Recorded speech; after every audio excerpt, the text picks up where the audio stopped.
California bill could result in loss of custody for parents who don't affirm children's gender. This is an actual law they're passing. I thought it was a joke as well.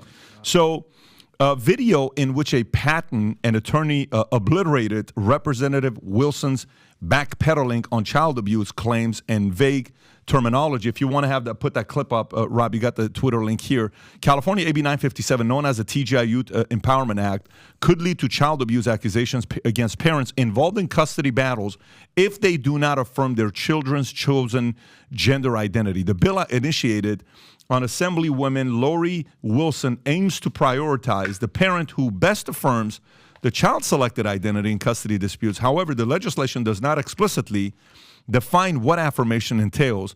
The proposed law considers affirming a child's gender identity as part of their health, safety, and welfare.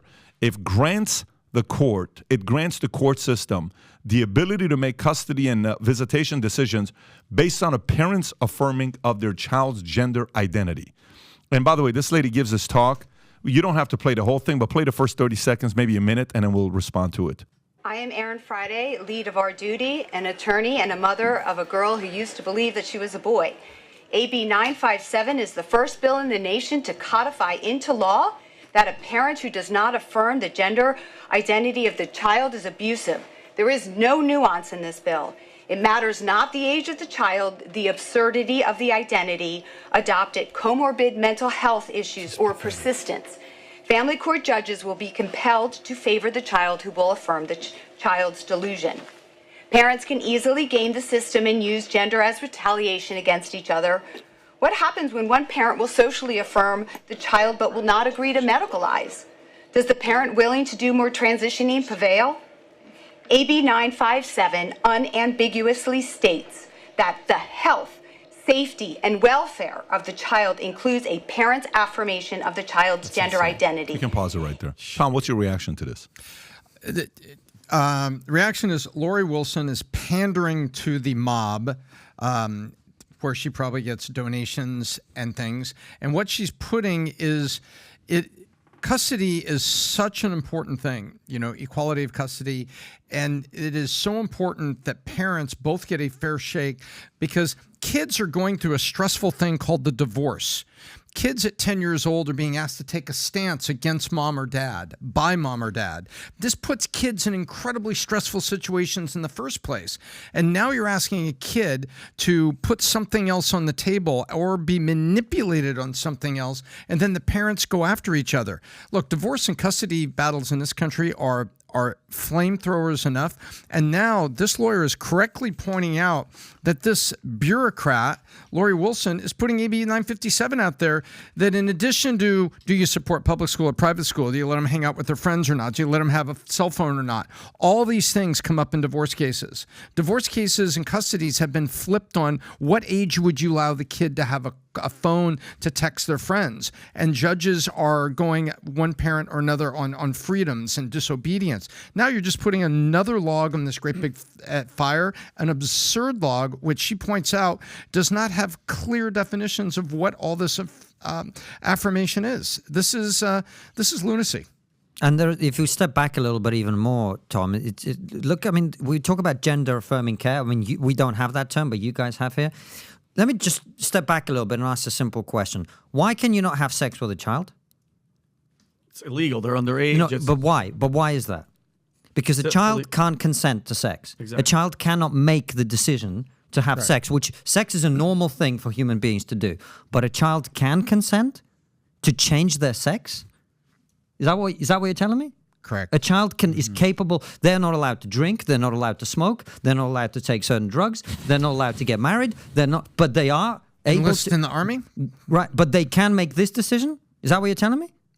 And if you don't, as a parent, affirm them, the government is going to take them away and give them to what? What? Did you see Bill Maher's speech he sums up the speech this way, talking about exactly what you're talking about. He said, "When I was young, I wanted to be a pirate. I'm so glad that my parents didn't send me out for eye removal and peg leg surgery." Right. Yeah. Exactly. Yeah. I have a personal experience with this because I have 3 younger sisters. The middle one, when she was 7 years old, this is like in the 90s back home, so like this thing wasn't around, right? And she said to my mum, "Oh, I'm a boy," and she'd run around claiming she's a boy. Well, she's grown up now. She's the most feminine, beautiful young woman. Just got married last year in Armenia to an Armenian guy. Like, when she was 7, she thought she was a boy. Okay. Kids don't know what they're doing. That's why they're kids. That's why we protect them. They all have phases. They have to be protected from themselves too, right? Where does this idea come from that they can just suddenly decide what they are, and we got to throw the whole weight of the medical system at them to facilitate that? Yeah, I'm so glad you shared the story of your sister, because when you humanize these stories, it's like, all right, these are real people with real stories, and there's a beginning, middle, and end to these stories. I grew up with 2 girls that were like the 2 girls that played with all the boys in sports, okay? Fast forward, they were like tomboys. We all remember tomboys, right? This was a thing that we're all very familiar with. Now, what happened to these 2 girls? One ended up growing up becoming a lesbian. She's a feminine lesbian. She's a woman, okay? The other girl, we ended up dating in high school. She's a woman, a full-on, which she's now married with kids. But like these stories, when you're 7, you're 10, you're 12, and you think that you're a pirate or you think that you're a boy, you're going to evolve. Like, I thought I was a dinosaur when I was 7 years old. I'm not walking around, on 2 legs over here with the little arms out here. But if you don't give children the ability to grow up and evolve, and you basically castrate them or cut them off or hormonize them, you don't give them the ability to figure it out later on in life, and that is the truest crime. Well, my buddy Francis, so that we do trigonometry with, he used to be a teacher for 12 years, and he always tells the story. He says, I had this kid who was about 9 years old, and I said to him, "What do you want to be when you grow up?" And the kid looked at him and went, "I want to be a dog." Yeah. That's kids. Yeah, exactly. Right? That's the level they're operating at, At least he didn't say cat. Listen, we don't got to go there, PBD. By the way, this is somebody just commented GM and said Jeff Younger's ex-wife took his son. He gave a super chat took his sons to Cali for that exact reason. He would be a great man to talk to. If you type in Jeff Young ex-wife, you'll see the story. You guys have seen this before. They get a divorce. A wife moves to California to take advantage of the law so their son could transition. Okay. Pretty wild when you think about some of these things that's taking place. But by the way, this leads to Newsom's media blitz fueling presidential talk. Page 4, he was on Hannity, and a lot of people said he destroyed Hannity. A lot of people say that it wasn't Hannity's best luck. Newsom went in there ready and looked strong. California Governor Gavin Newsom increased media presence has sparked speculation about his presidential ambitions, with Democratic strategist Steve Maviglo suggesting, "I buy that he supports the president, but I also think that he wants to be there in case, God forbid, there needs to be an alternative if something happens to the president or if somebody else mounts a challenge." Newsom's recent confrontation with Florida Governor Ron DeSantis and his media engagement, including interviews with Fox News' Sean Hannity, has intensified the speculation. Newsom has called DeSantis a small, pathetic man, and raised the possibility of pressing charges against Florida officials. Fernand Amandi, a Democratic pollster, notes that Newsom's attacks on DeSantis have been well received by Democrats in Florida and nationally.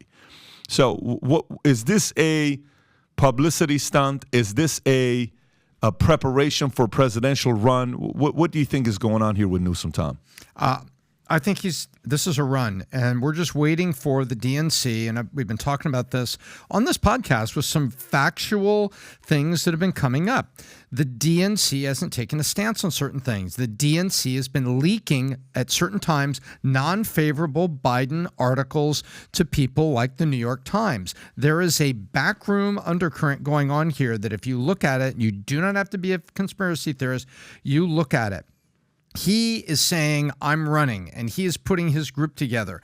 But the DNC and the Democrat machine is not fully supported that yet. And Newsom, I believe, is standing at the door saying, "Come on, guys, wave the flag, green flag here, let's go racing. Wave the flag." I think that's exactly what Newsom's doing, and he's positioning himself. He's taking advantage of not just photo ops, but places to put an opinion out that is a national political position. I think that's what's going on here. Newsom is just waiting for the DNC to open the door and say, "Game on." I actually disagree with Tom on this, and we'll see how this plays out. Right, the debate, go ahead. I think this is not jockeying for position. I think this is an insurance policy. God forbid Biden is not equipped. I mean he falls again? Exactly. God forbid that Biden is not able. Right. It's an insurance policy where it's like, now. correct. Yeah. Well, they're going to still prop him up, and he's still going to be the guy that he's going to be running in 2024. But I think whether it's the DNC doing this, whether that's his internal team that's basically saying, hey, stay ready, stay fresh, because it's almost like an athlete saying, hey, we don't know if MJ is going to be able to play tonight, buddy. All right, now I'm definitely not comparing Biden to MJ, all right, just being out there, but just in case he's not ready, we're going to need you to stay ready. Days, right? Exactly. Exactly. He still put up 45. But just stay ready. Bledsoe just got hurt. Exactly. Are you ready? Yeah. So, by the way, I think if you watched any of that stuff that he did with Hannity, he dismantled Hannity. It was not a good look for Hannity on his own show. If you were just tuning in and saw that, you would think that was the Gavin Newsom show, and that Hannity was the one basically backpedaling and trying to answer questions. To his comments about DeSantis, we've met DeSantis. He is neither small nor pathetic, but he is, I can confirm, a man. So that is okay. That is And he's tough. You got 2 out of 3. By the way, this old polls is favoring Trump more and more, and DeSantis is flatlining based on numbers that just came out. Trump cruises, DeSantis flatlines in polling even after bombshell indictment. This is Politico story that just came out. So DeSantis' marketing team's got to get to work. RFK strategy, just so you know if DeSantis' team is listening, here's RFK's strategy. He's getting more eyeballs than DeSantis. RFK is going to podcasts, long-form podcasts, and he's sitting there in the line of fire taking questioning. Let me say that one more time. DeSantis' campaign, this is our governor. The reason why we moved to Florida is because of the great, phenomenal job he did, but he's got to get in the firing line and start taking the questions. Go on the top 20 podcasts out there, long form, 2 hours, and talk and sell and debate. Sell America, sell the future, sell your family, sell what values and principles, and that momentum will come back up, because this strategy, the old school 1990s way of running for office, does not work today. And RFK is at 15 points without a single person on mainstream media giving him anything. Yeah. He's at 15 points, RFK. Hey, if you enjoyed this short clip, you want to watch the whole thing, click over here. But if you want to make 2023 the beginning of the greatest years of your life, I host a conference once a year. It's called the Vault Conference, where 3,000 CEOs, executive, entrepreneurs from around the world come together to strategize for 3.5 days. This year it's going to be at Miami Diplomat Resort. And the speakers this year is going to be Tom Brady. He'll be there. I'll be interviewing him. Mike Tyson, Will Guidara, the guy that ran 11 Madison in New York. If you run a business, if you're a CEO, entrepreneur, and executive, this is not an event you want to miss out on. Get yourself, your spouse, your business partner, your running mates registered, and I look forward to seeing you there. Click on the link here or see the link in the description, and I hope to spend 3.5 days with you in Miami in August and September. Take care, everybody. Bye-bye.